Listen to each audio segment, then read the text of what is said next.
Hey everyone, thanks for joining. Here with Aras, we got a exciting video. You've changed your location. Won't take the thunder. I'll let you intro it. We'll hop into kind of what you're doing there. But do you want to let people know where you are? I'm actually in Bogota, capital Colombia. This is where we have our South American head office. This is where we do a lot of our pharmaceutical manufacturing.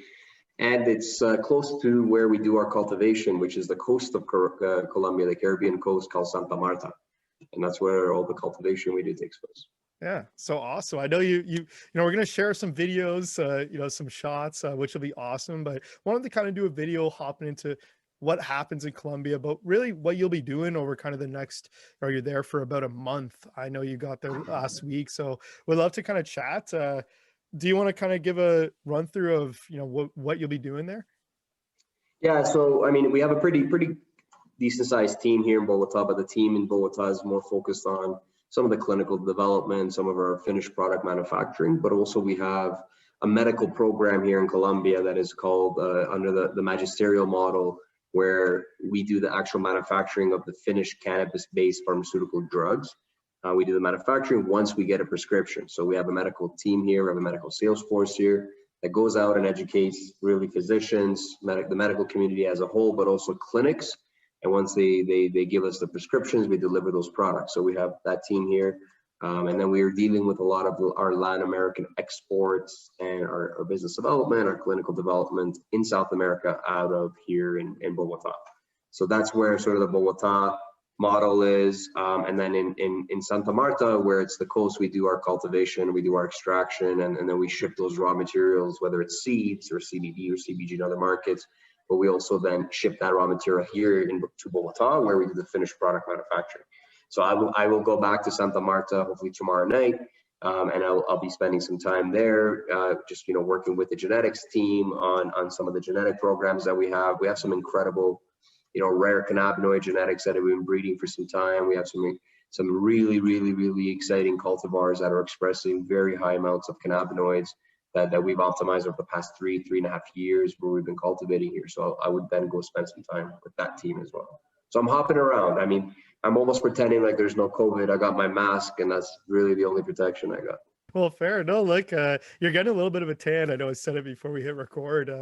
So hey, at least you have that benefit going for you. But that's pretty cool. And I know we're gonna show some people some videos. Do you want to kind of just intro what people are going to be seeing and kind of walk through? Imagine some of these drone footage shots and what people are looking at. Yeah, absolutely. Like, so in Santa Marta, it's a very unique landscape. What you will see in the videos is the Sierra Nevada mountains, which are one of the most unique, most biodiverse places on Earth. But what makes it optimal for cannabis cultivation is the fact that there's 12 hours of sunlight all year round, and it's very dry. So we don't have the humidity concerns that many of the other, cultivators here in South America, specifically in Colombia, have. So we've chosen this sort of optimal place, and what you will see you see various models of greenhouse, outdoor and indoor greenhouse. We call them low tech and high tech greenhouses. And what you see is basically cultivation done in a very standardized way. These plants look very consistent, look very even, and there's very little intervention from us. We're not adding lights, we're not adding fans or air conditioners. We're providing organic nutrients. We are organic certified, and we're really allowing nature to do its thing. And that's why you see these beautiful crops that are costing significantly less than what they cost in North America, and they're done in a much more environmentally sustainable way. So that's what you're really seeing on the crop photos and the videos. And then from there on, we go into extraction, which again, we do in-house. It's our own methodologies. We're extracting, we're isolating cannabinoids. In the case of CBD and CBG, we're providing full spectrum extracts. In the case of CBD, CBG, and THC. And we're actually now exporting that into several countries. Invite anyone who has questions, to drop them below. I actually saw one, someone asked a question around security. And I thought it was kind of interesting to throw in, do you guys have to worry much about security? Is that something that you guys take into consideration? Well, absolutely. I mean, I think you have to take precautions in any cannabis cultivation, whether it's in the United States, Canada, or South America. But I think there's certainly a stigma associated to Colombia and to South America. People have Netflix, so they watch those shows. But we've been here for 3.5 years cultivating, massive scale, probably the largest organic cultivation project on the planet today. and we haven't had any serious issues. I feel quite comfortable and safe when I'm there. We do obviously take precautions. We do have electrified fences and cameras and guards and stuff like that, but I think it's quite normal. Other than that, it's just putting together appropriate protocols, standard operating procedures to ensure that everything's tracked and everything's done the right way. Federal legislation here, so we're protected by the government, we're supported by the government, the authorities are there. It's really not a big issue for us so far. Yeah, no, awesome. And then someone else had a question too, about scaling. Quote, when Avicanna is $1 billion company, will there be room to expand operations in Colombia? Absolutely, I think so. So Colombia is really designed to be not only the South American hub as it is today, with manufacturing, cultivation, all that stuff, but it's also ultimately designed to be the supply chain business unit of Avicanna at a global level. Today, we have about 480,000 square feet of canopy space, which is more than what we need for our own production, and that's why we're actually selling the excess materials in the form of feminized seeds and raw materials again.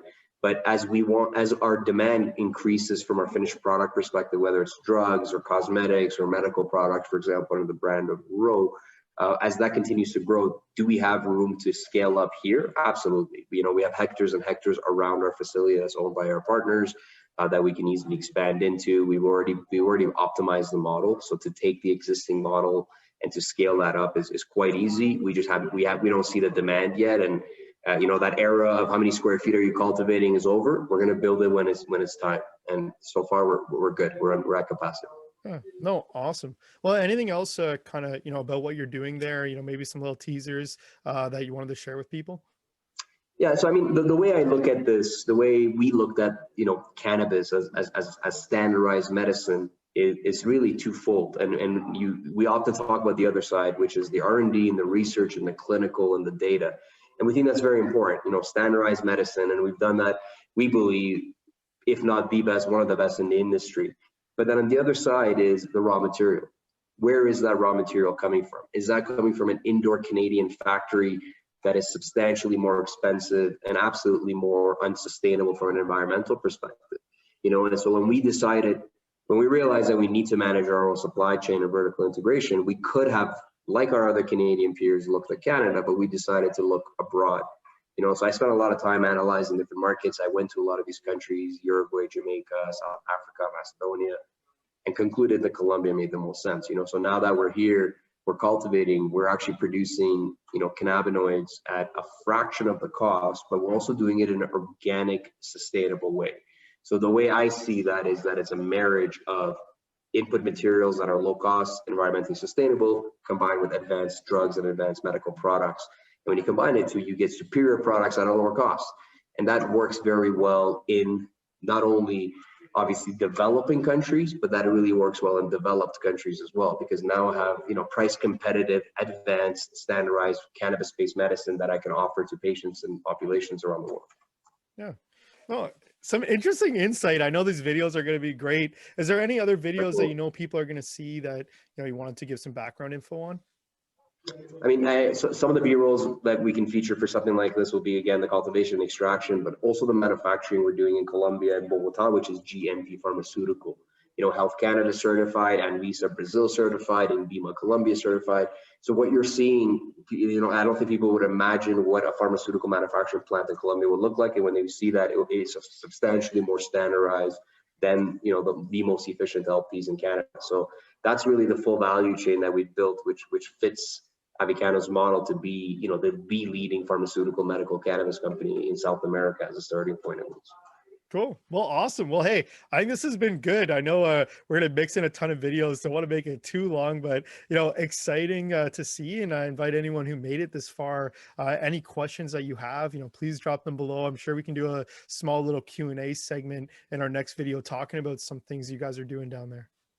Yeah, maybe one of the videos we can do will be me at the facility. I'll be there for the next 10 days. If you want to do another one, we can videotape it with the plant. Perfect. Taking you up on your offer. Definitely going to do one with you walking around on your iPhone, maybe, pointing to some things a little bit more kind of behind the curtain, which will be pretty awesome. But, Ras, thanks so much for joining, and I guess enjoy your time in the sun. Thanks, man. Appreciate it.